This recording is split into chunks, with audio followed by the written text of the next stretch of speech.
Welcome, welcome, welcome everyone. Welcome everyone. Welcome to another live. Everybody, let's get some people on. Let's get some people on. Yeah, we've got a very interesting topic tonight. For those of you who are logging on, I'm Dr. Gary O. White, Associate Professor at Clark Atlanta University, Whitney and Young Junior School of Social Worker, researcher, scholar, and specialist in the area of fatherhood in the Black family. Let me get some people on. Y'all, we got a topic of great interest tonight. So I want to get some people on and check this out. I'm going to give a couple minutes, you all, because this topic today is you let go. Right? You left, but did you let go? That's the simple way I put it. You left, but did you let go? You all, we are going to examine an interesting conversation. Are you really over your ex? That's the fundamental question. Are you really over that ex? Some people say just because the relationship over, we done and I done moved on. You say that, but we're going to examine and take a quick inventory to determine if you really are over that ex. You say you are. You say you done moved on. You're saying that you done got through everything, you finished, but are you really done with that ex? Good to see you, Philly. Glad to have you on. Good to get some more people on here. Bobby, I see you join. Glad to have you on. You say that the relationship is over. You said you're through with being through, finished with being finished, and done with being done. But is that the truth? Right? Is that the truth? Y'all, we're going to examine this. I'm going to slow this tape down because it's a real, honest, and legitimate question that we have to examine in this live. And I'm doing this because there are a lot of times that people are arguing that they're over the relationship or they're done, but yet somehow when it comes to mediating visitation, when there's children involved, there's constant conflict. Somehow when it comes to talking about the health and well-being, there's still conflict, but yet you're saying that you finished and you're over. So I'm glad to see people on. Glad to have you on, Bobby. I see L just joined. Y'all come on in this discussion. Invite. Glad to have you on here. We're going to take a look at this, and I want y'all to do me a favor in this moment here. I just need you to take inventory. Those of you who are proclaiming that you're done with that relationship, stop sign. Glad to have you on. Stop sign 224. You are going to help me out in this piece because y'all might know somebody, right? Mailman, glad to see you. Billy, glad to have you on. Y'all seeing that you're done with that relationship. You're telling everybody, but it's over, but yet something still happens. Something tends to kind of cause you to feel some type of way. If you're still feeling some type of way, you might have physically ended that relationship. You may have proclaimed that you're on, but somehow when you're still seeing images on social media, if you see your ex with someone, if you're still feeling some type of way, then y'all, we've got to take an honest inventory. That's why we call this you left, but did you let go? So this might ruffle a few feathers, right? I'm going to break down these three stages of a breakup. All right. So tonight's conversation is one many people may avoid, but almost everybody. Right. Good to see you, Mika. Liberty, Sage Bear, glad to have you on. This is a conversation that everybody needs to have because I'm going to be honest, and we're going in on this. And I think this is a good, authentic conversation because some of you all out there, y'all might have some friends that you're working with. So I'm not talking about you. Let's just say I'm talking about somebody you know, right? Some of y'all might have some friends, but the breakup, whether it's a divorce, whether y'all were living together and the relationship is over, we're talking about the breakup, the divorce, the healing, and the difference, y'all listen here, between leaving someone physically versus truly letting them go emotionally and psychologically, right? So we have to take a look at that. We're going to unpack here. Glad to have you on. Y'all coming through here now. Jan, glad to have you on. Anna, glad to have you on. Charles Tolliver. Woo, good to see you all. I'm glad to have you on. The breakup, the physical breakup, the emotional breakup, and the psychological breakup. For some of you out there who are literally trying to get over these relationships. These are the 3 stages I'm inviting y'all to examine. So I'm glad to have you on, Melanie. Leonard Naylor, glad to have you on here. The 3 stages of a breakup, right? So we're talking about, and we're going to examine here just the hard question. Are you really over your ex, or are you just pretending you're over that person? Now, let me lay this out. I'm going to tell you all, I've seen scenarios where people have been divorced 15 years. Now, again, I ain't talking about nobody in particular. I'm just talking about what I'm talking about. I've worked with couples, and I've seen individuals who have been broken up for 15 years, but yet you still find a way to be in your feelings when you see that person, especially if that person has moved on. Faith, glad to have you on. Actually, I like that. Faith, joy, love. Glad to have you on in this here. So we're going to look at it. Now, I'm not picking this conversation up just to spark a discussion and a dialogue. Everyone knows that all my work is around the family, healthy families. I've said start with myself, then the family, cover the block, onto the community. I've talked about those things. I've talked about the importance of a relationship. James, glad to have you. Herc Powell, glad to have you on. But there's some realities. There's sometimes y'all done prayed over that relationship, and you done asked God to help you in that relationship, and the answer God gave you was the ability to move on. But yet, like some of us do with some of our burdens, we'll lay them at the altar, and then we'll turn around and pick them up. Some of y'all go back and literally pick up the relationship that God done moved out of y'all life. But this ain't a spiritual conversation, but I'm just talking about what I'm talking about. Glad to have you on, Marvin. So here's why I'm laying this out. Because when I think about what you'll see with the U.S. Census Bureau, right? They say 2.3. Listen to this, right? U.S. divorce rate remains around 2.3 to 2.4 divorces per 1,000 people, with hundreds of thousands of divorces finalized every year. Black children, particularly, experience divorce and family disruption at a disproportionately higher rate than other groups. So I'm going to lay this out. The U.S. Census have even told us about 45% of Black children experience parental divorce or separation. Y'all, I'm not even talking about those relationships that they were not married, but they may have lived together or they never lived together. Regardless, the children tend to be impacted the same way. Many divorced couples truly never separate, watch this you all, emotionally, leading to, now this is where we're going to get into it. Glad to see you on, Dave Gibson. I'm glad to have you on. Some people, they've never truly emotionally gotten over the relationship. And so how does this show up? Gatekeeping behavior, right? This is the supervised visits or conflicts or breaking up opportunities for one parent to see the other. Social media wars. Y'all don't even know what I'm talking about here. I'm talking about social media wars. How is it that you have moved on in your relationship, but you're engaged in social media wars? You are trolling your ex that you're telling everybody that you're done with, using the children as messengers. Y'all, I'm telling you, I'm not just talking about something that I read. I'm telling you all, you have to understand, I've worked with couples for 30 years, co-parenting couples. Folks try to do this mythical thing called parallel parenting. Y'all, I'm going to pick that up on a whole nother discussion. Chef, glad to have you back. John, glad to have you on.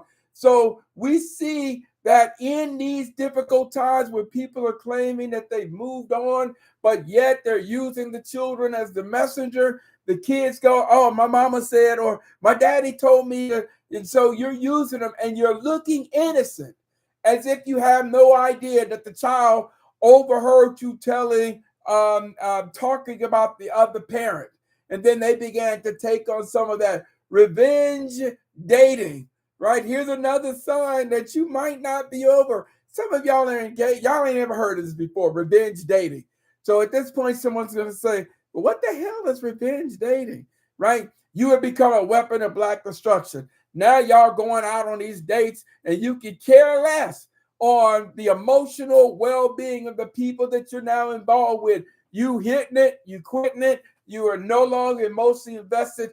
You are getting even, right? So these might very well be some signs. And of course, the toxic co-parenting dynamic. Some of y'all are proclaiming that the relationship is over, especially y'all with kids. And I'm talking a little bit more time, especially those with kids, because so often we've seen this. Glad to have you on, Larry. 481 Ruben, glad to see you. We see sometimes how children, you weaponize the children. And some kids, because you're not emotionally or psychologically over, you're using the children and they see it. Now, let's go into this discussion. So there's three types of breakup. Y'all, I'm not even taking a whole hour today. But listen, the three types of breakup. Now, a hit dog will holler. However, if something I say reminds you of someone, then I need to kind of hear y'all. Why not? Let me do it this way. If you're watching, if you know somebody who have broken up, but you still seeing them feeling some type of way, throw a thumbs up, give me a hearts up, give me a sign, something. I'm kind of curious to see that some folks that may still even be recovering from the breakup. So let me walk y'all through these three different types of breakups. And if you know someone who's going through this, if you see it, you recognize it, just let me know. So now there's three of them. The first one is simple, the physical breakup, right? This is the visible one. So there's no mystery behind the physical breakup. It's the visible breakup. There's no more intimacy, no more living together. Your divorce papers or the separation papers have been signed. Y'all living in separate homes. You're living in different lives. And so a successful physical breakup is that you've moved on physically. Now, if every once in a while you find yourself back at his house or you find yourself back in her situation, then you've not even physically broken up. So let's just kind of examine it, especially some of y'all with kids, right? You going to visit your child at the house, but somehow something happened when y'all at that house. So now a sense of false hope has occurred, or something that didn't happen in there. But the physical breakup is the most physical one, right? This is the breakup that everybody sees, right? So everybody knows this form of breakup. So there's no mystery behind it. You may have even announced it publicly, right? But here's the problem. Just because the relationship ended physically doesn't mean the attachment ended emotionally, right? So here's the funny part. I hope y'all hear what I'm saying.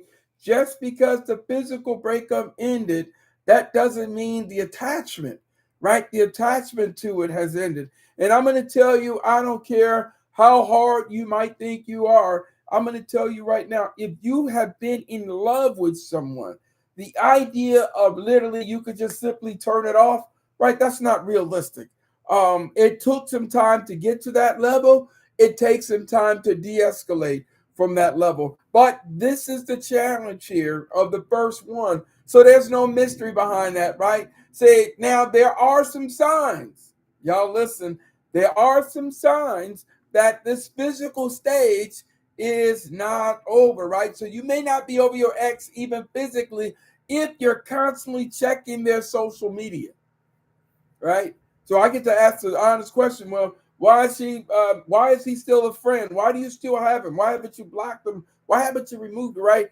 You ask your children questions about the other partner. Y'all physically broken up, but somehow, some way, your children now become the reporters, right? And so you get upset when they don't answer the phone immediately, but yet y'all over.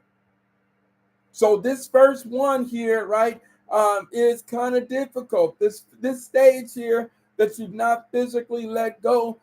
Some of us are even creating drama during the child's exchange. Let that sit in for a moment.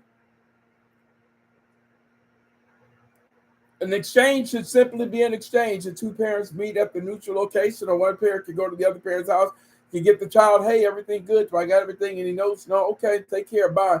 That's how it should happen. But if you've not physically broken up, that doesn't happen that way. And let me flip it the other way around too. This is for you brothers. Even some of you brothers, this is that hit dog or holler moment.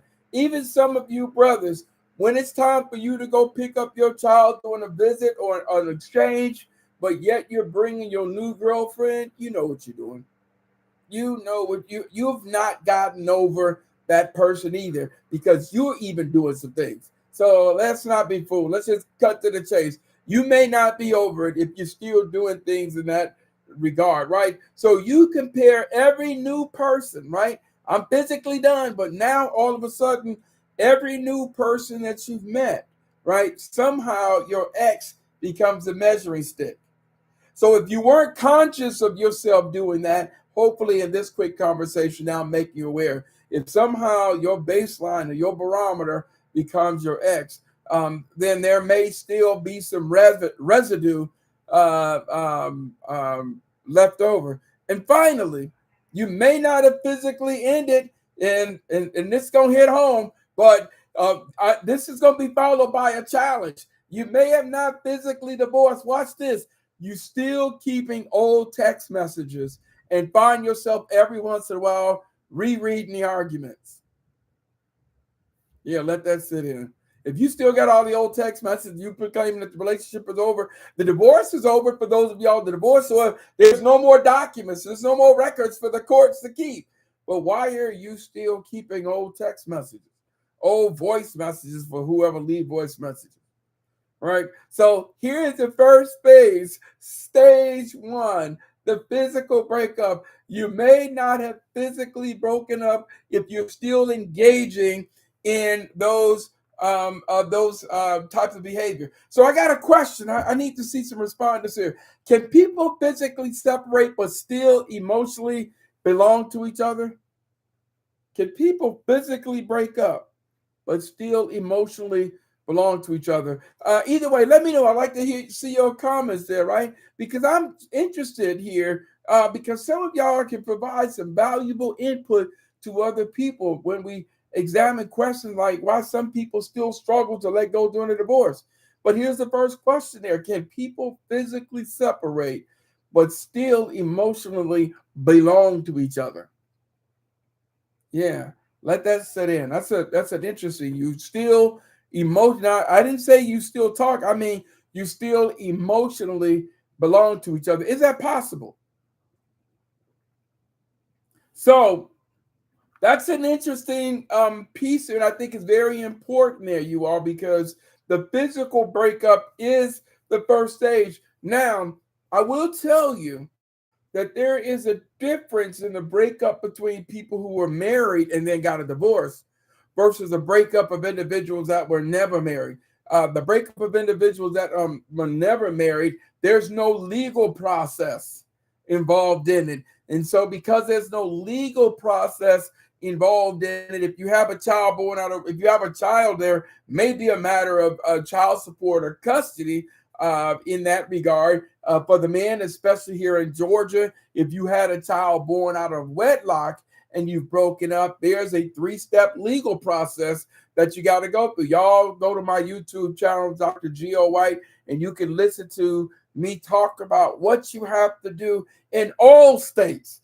If you had a child born out of wedlock, the legal process that you got to go through just to have the right to be involved with your child. So for some of us who have physically broken up, if you still have those lingering legal matters out there, there's going to be encounters that you still have to have with your mate.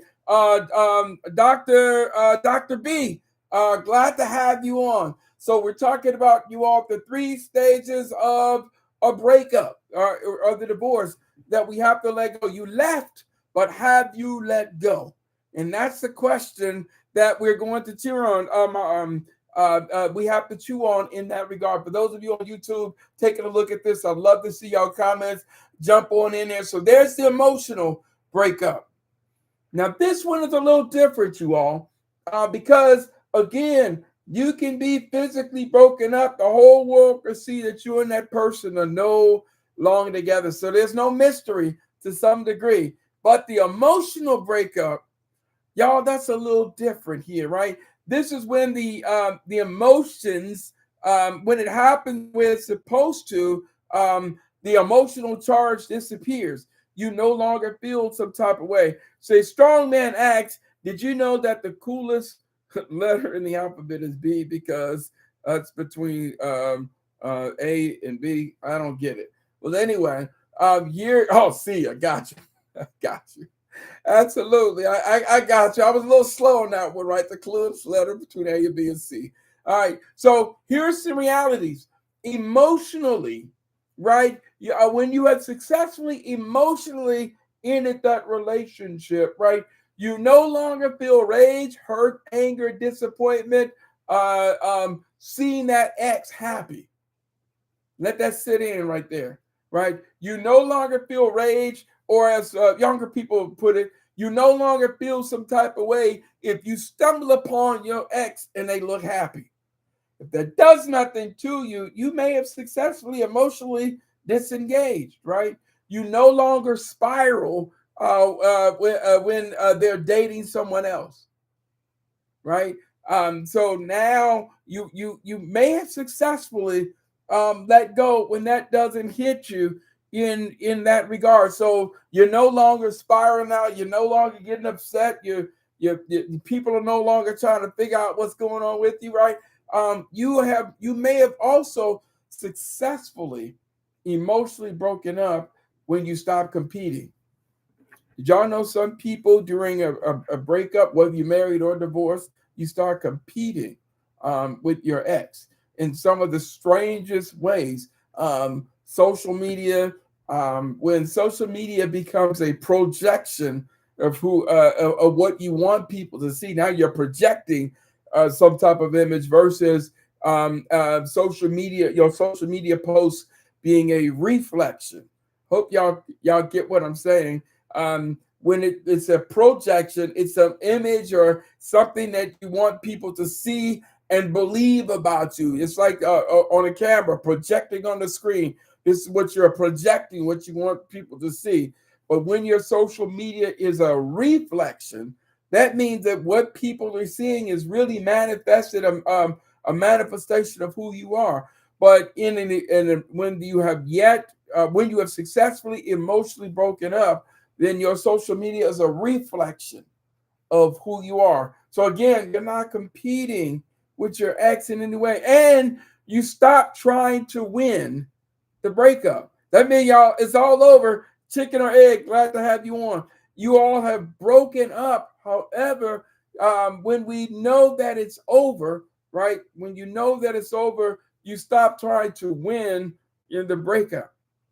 And you might even see your ex without uh, your blood pressure going up, right? You're able to encounter them, right? And there's nothing happens. You can see your ex, you ain't getting a headache.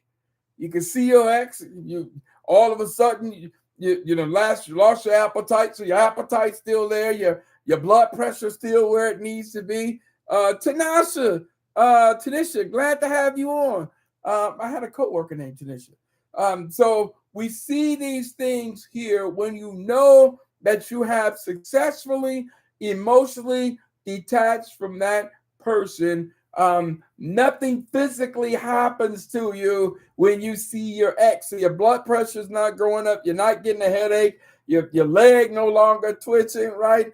And I know that this is difficult for a lot of people, because an emotional breakup, and this is a reality, an emotional breakup takes some time because people don't miss the relationship. They might miss the control. They might miss the validation. They might miss the access. They might miss the routine. Crawford, glad to have you on. So the emotional breakup, when it's done successfully, you're no longer impacting.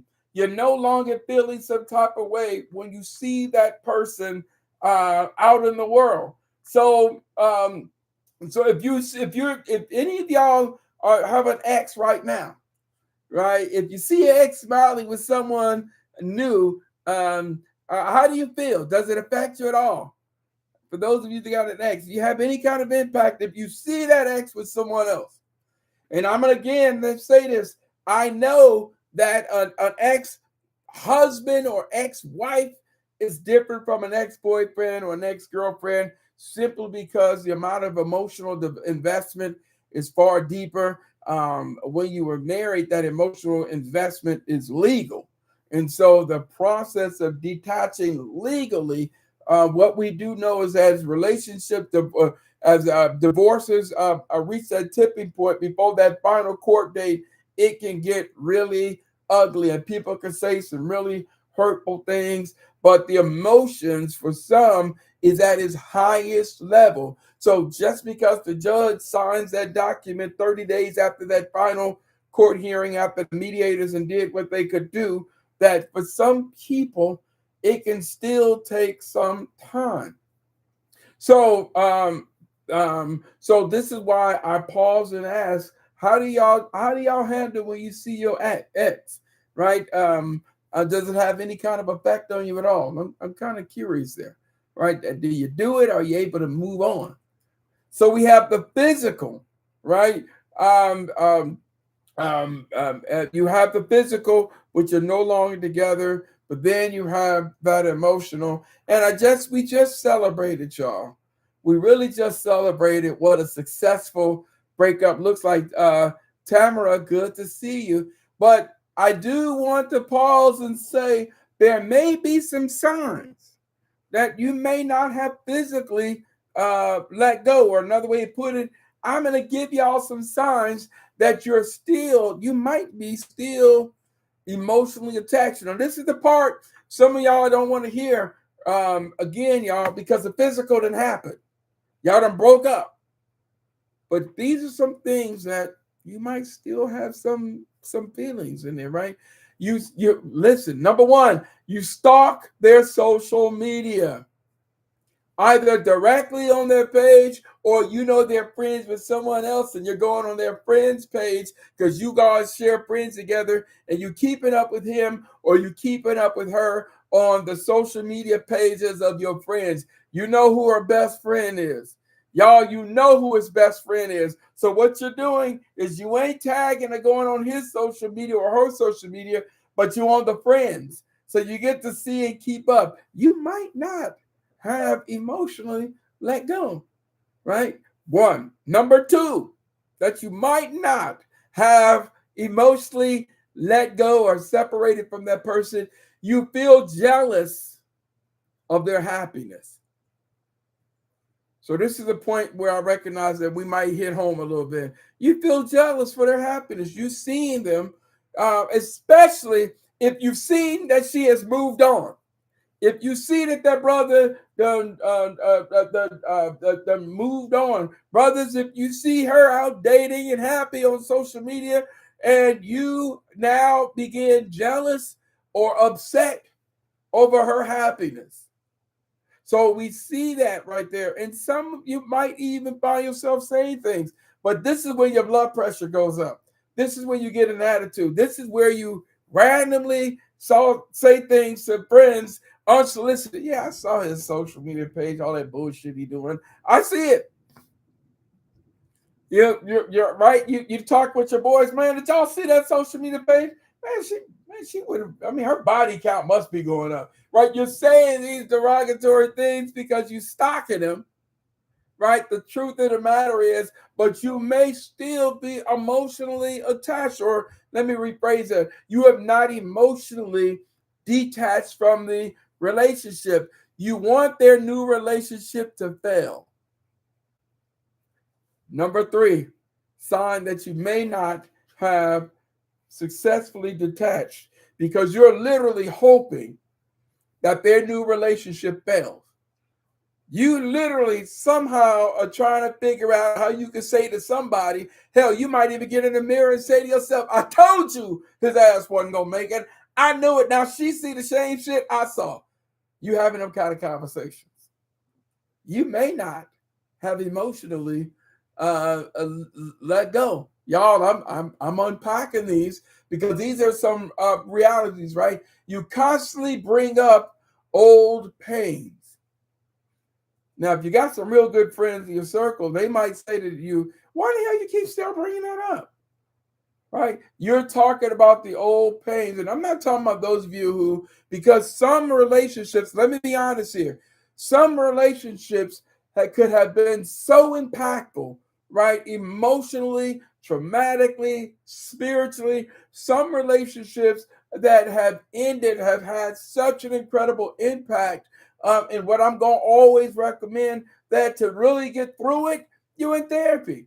And I try to encourage people. This is why you go in, if nothing else, for a check-in or a tune-up for some of us to get through some of these things. Emotionally, you might find yourself still attached in that regard, right? So we got you're stalking their social media.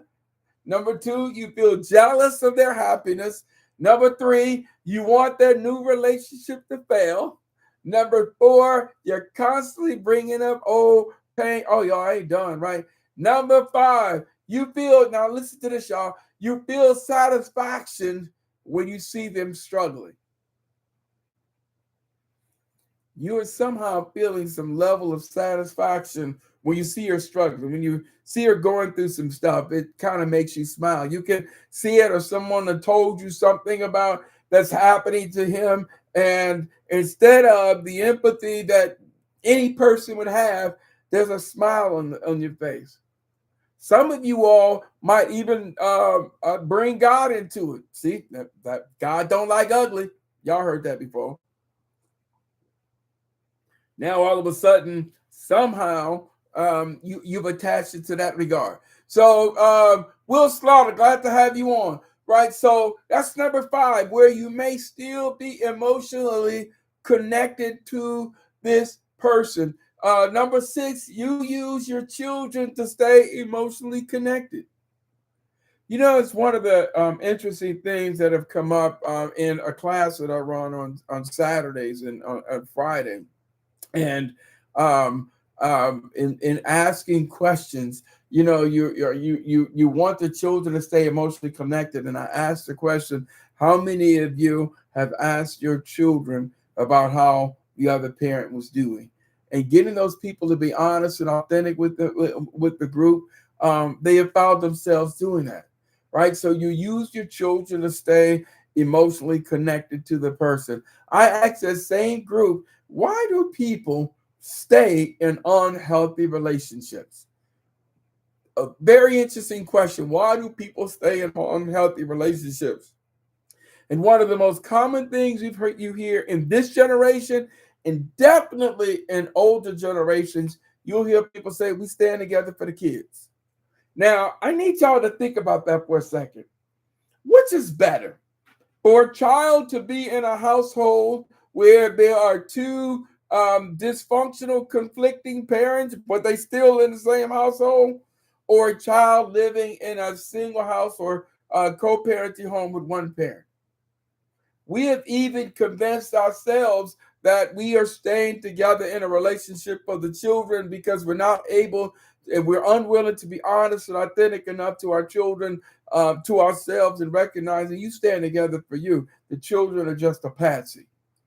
Yeah. So this sign here, that's number five, and number six. And finally, you may not be fully, you may still be emotionally attached. So you may not have emotionally let go because you accidentally contact them unnecessarily. Y'all see, I have to get my notes here, and a lot of these things I'm literally taking from what I've said, what I've heard from my clients over these 30 years. We're looking at them. So we have that physical breakup. It's real, right? We see the physical breakup. We lay it out. Emotionally, you've not let go. Y'all, you're still feeling some type of way. And so this is why I'm saying you need to talk with someone if you are still having. Now, remember, I recognize that some relationships, I said this a moment ago, but I want to validate this. Some relationships have, you've invested a lot in that before it finally came to an end.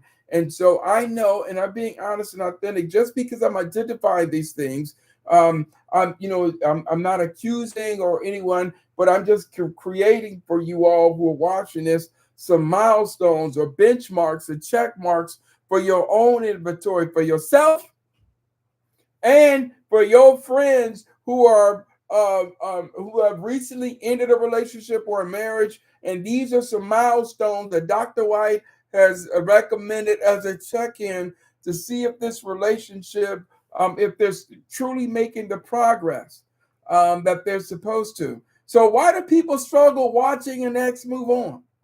Right? It's a very interesting question. Glad to have you back on, Bobby. Why do y'all listen to the question? Why do people struggle watching their ex move on? Anybody want to take a shot at that? Why do people struggle watching their ex move on? There's some insight. Does it? Is it that you're seeing that happiness? Now we know for some people we will have those conversations. All that I'm put in that relationship, now she benefiting. All I've done for him, and now and so we begin in an unhealthy form of self-talk, which is connected to the emotional change that some of us may still have. So there's the physical breakup. We talked about what the successful physical breakup looked like.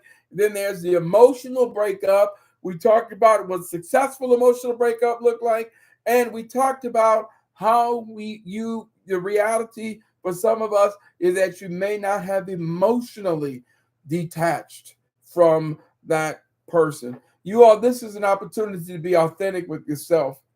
This is an opportunity to be authentic with your friends. Now, this third form of a breakup, remember I told you it's really a three-stage process.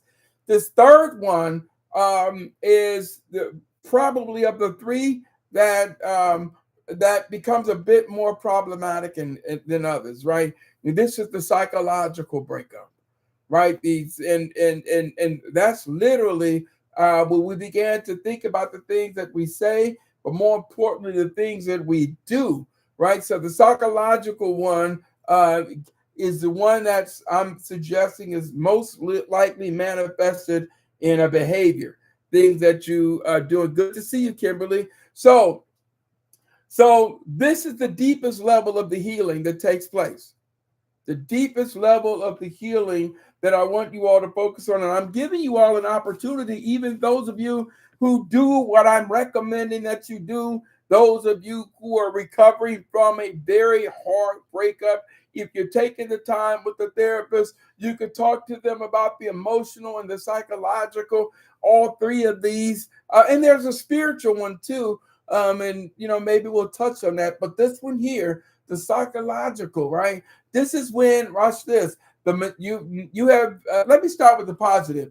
You have psychologically broken up. You have psychologically divorced when number one, the manipulation has stopped. Let me slow down here because I need y'all to process that.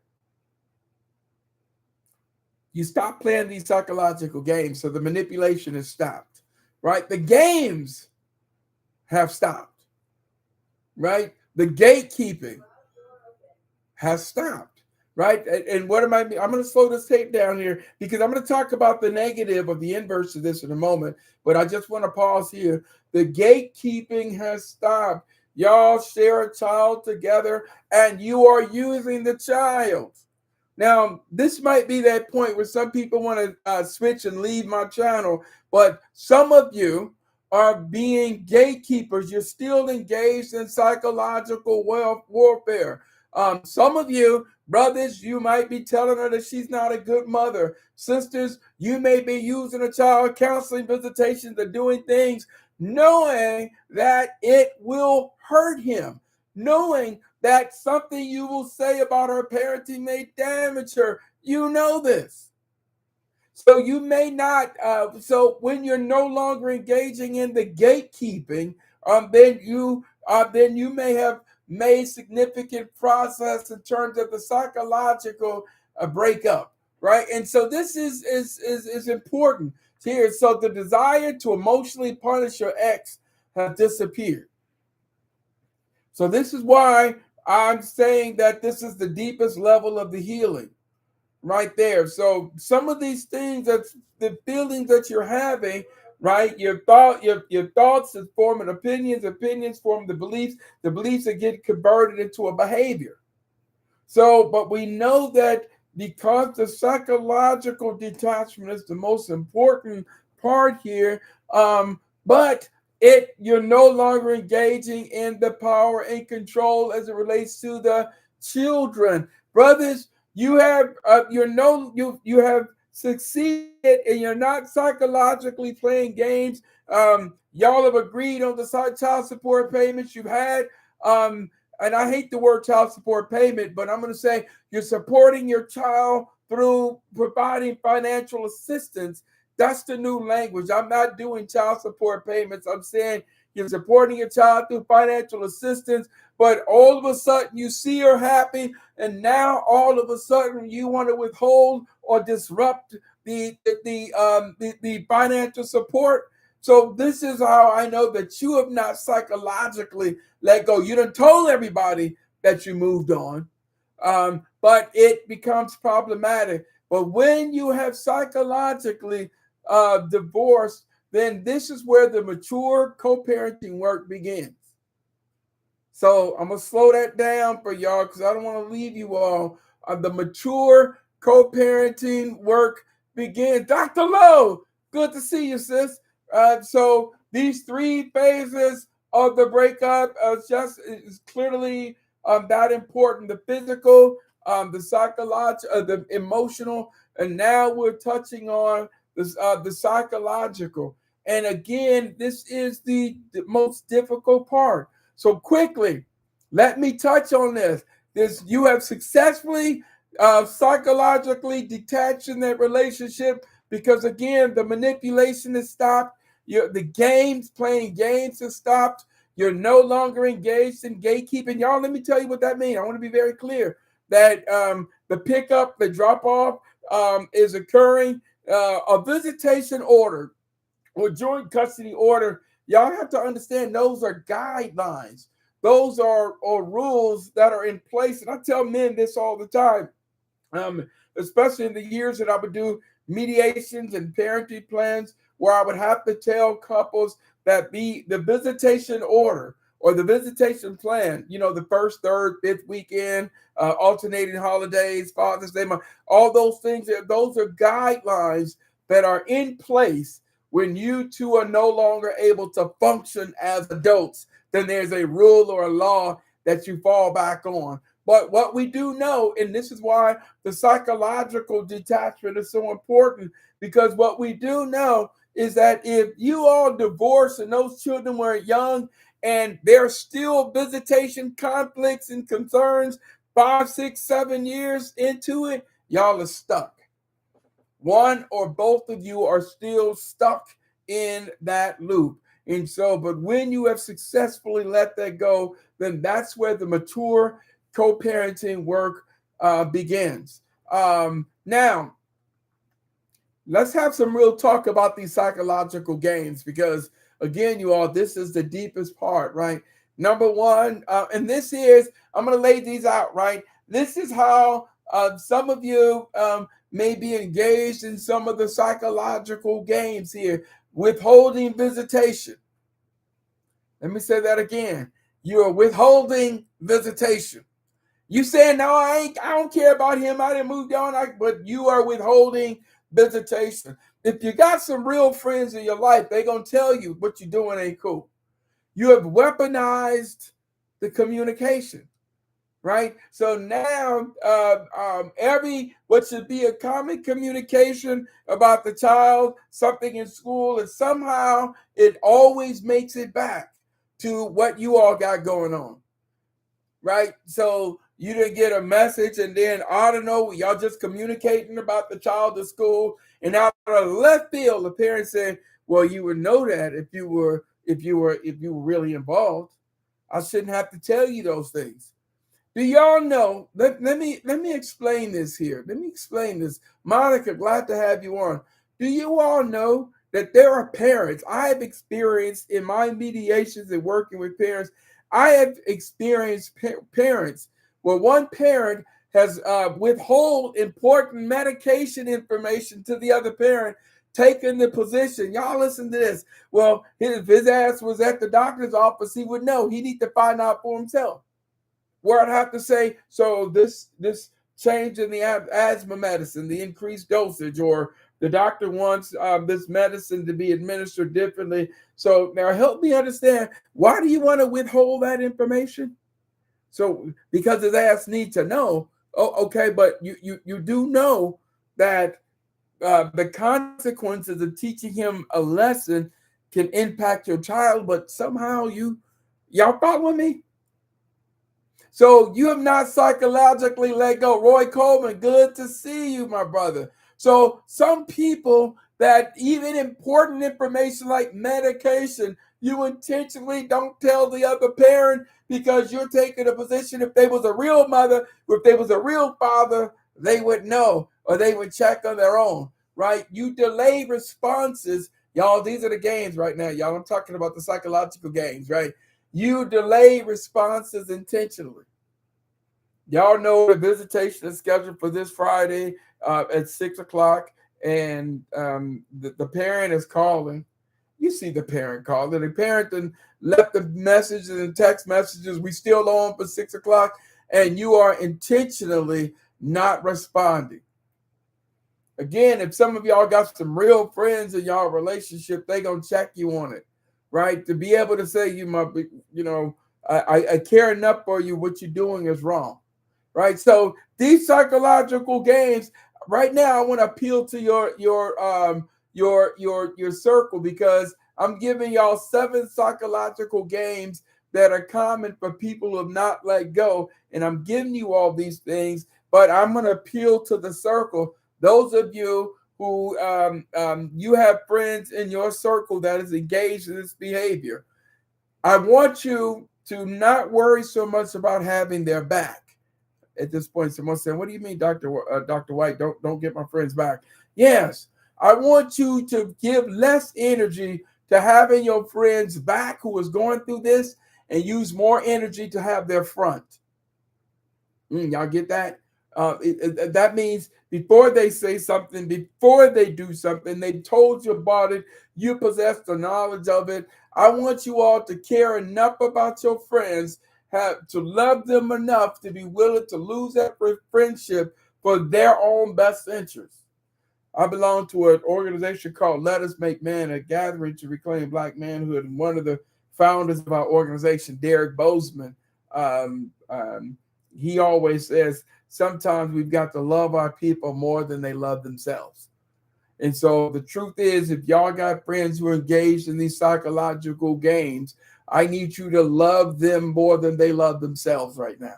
So here are the 7 psychological games. I told y'all number 1 is withholding validation. Number 2, weaponizing communication. Number 3, I said delay responses intentionally.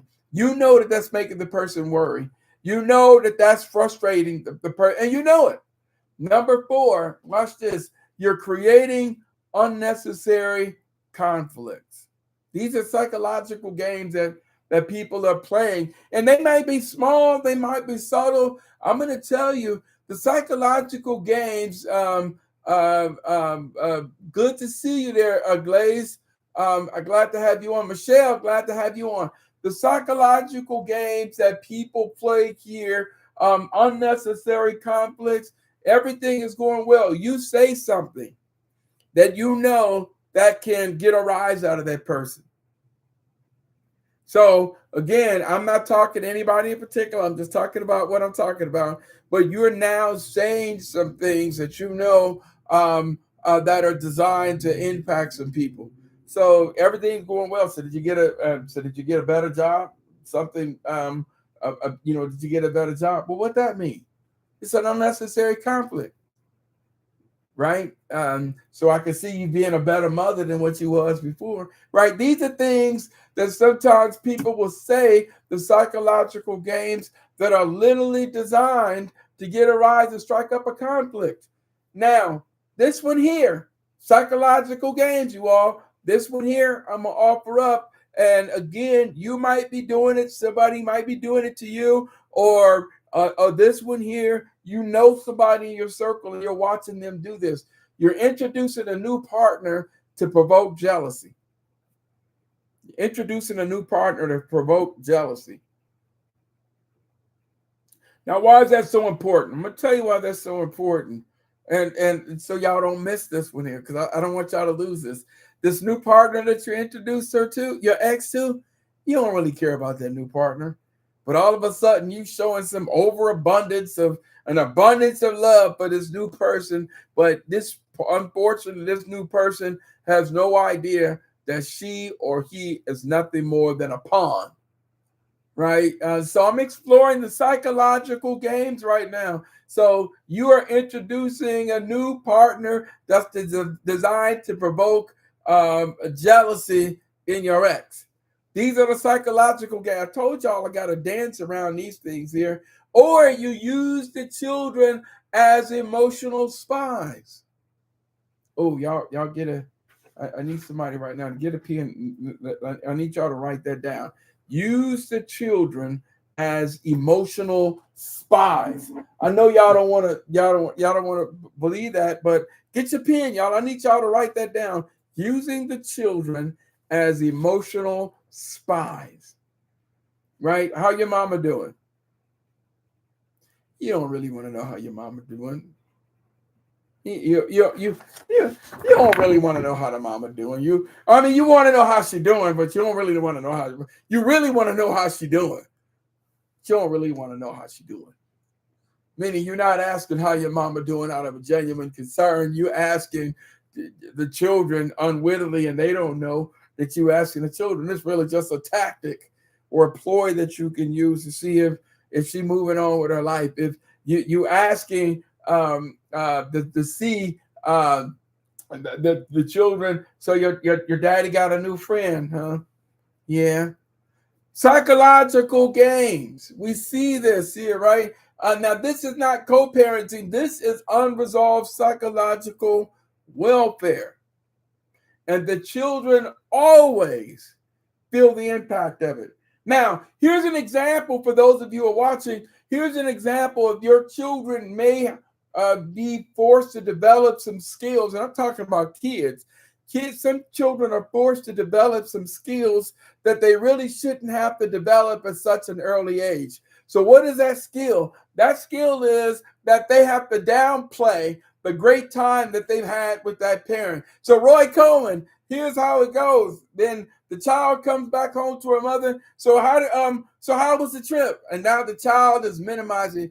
It was fine. What did y'all do? We didn't really do nothing. We just went to Disney World and we got on a bunch of roller coasters. That's all. I mean, and then the room we was in, the Disney room we was in was real cold. Now the children are minimizing. Why? Because they can see in your facial expressions, mama.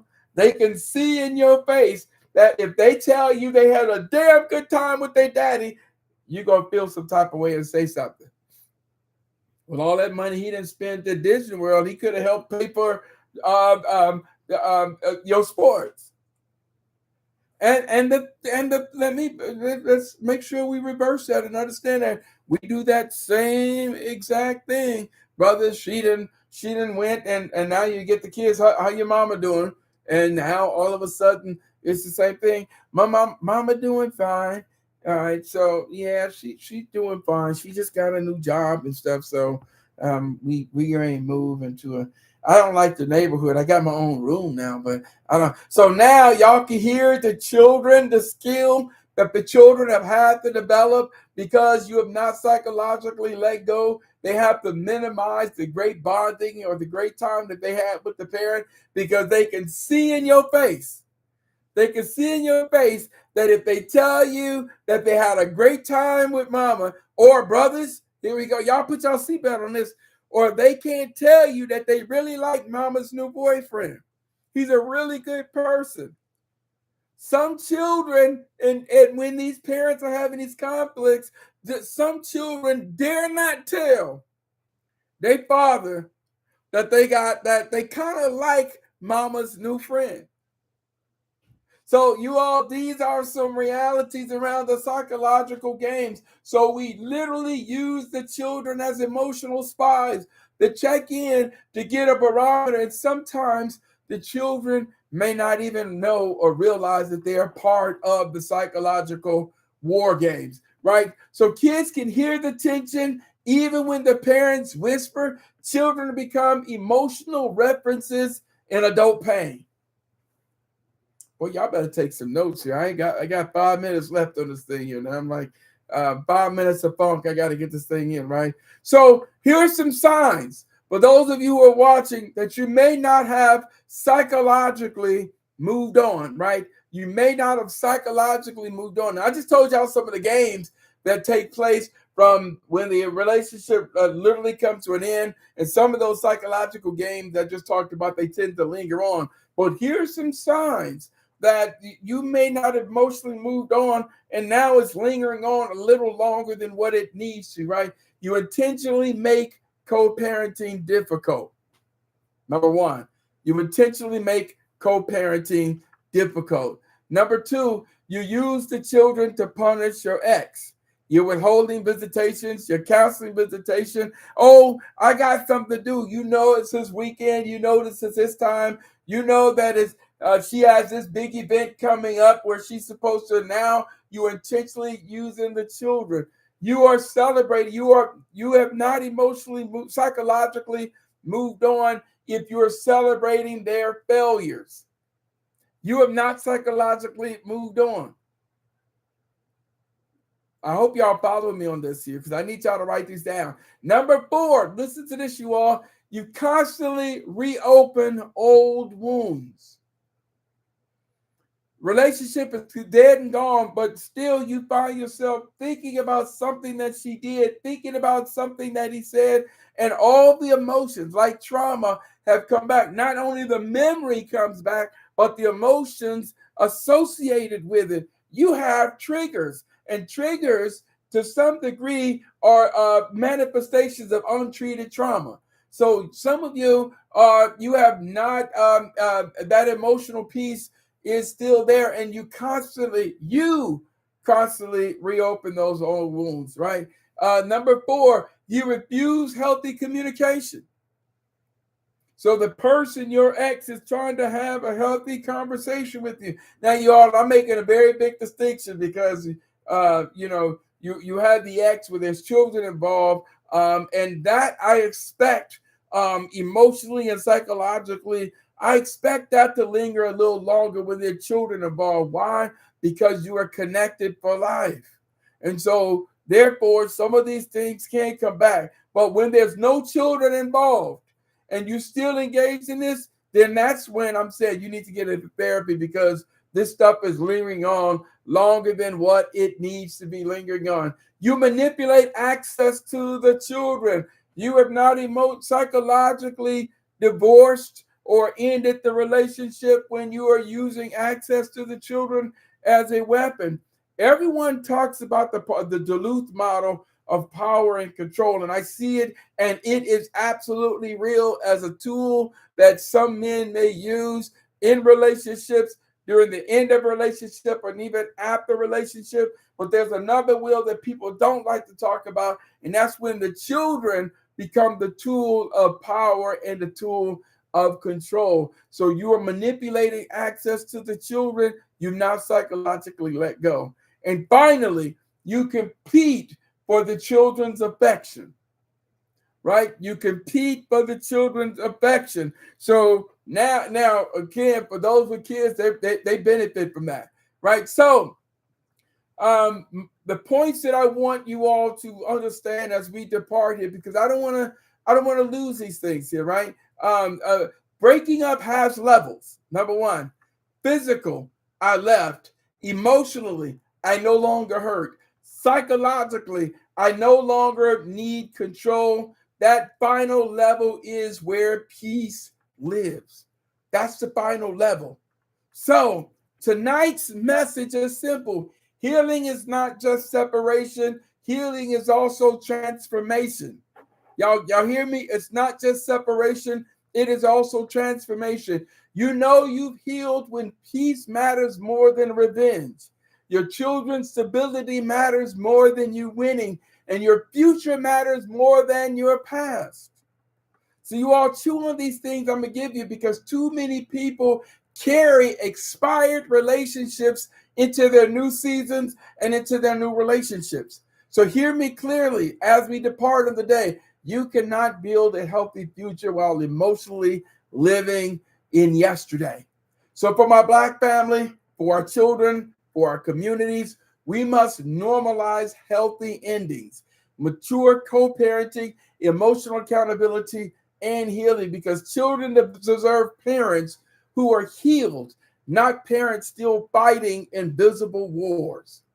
You all, that's it for me. I'm Dr. Gary O. White. Just call me your TikTok doc. And tonight, I want everybody listening to ask themselves, am I truly healed or am I simply separated? Y'all chew on that. Until next Tuesday, 6:30 p.m., I'm Dr. G.O. White.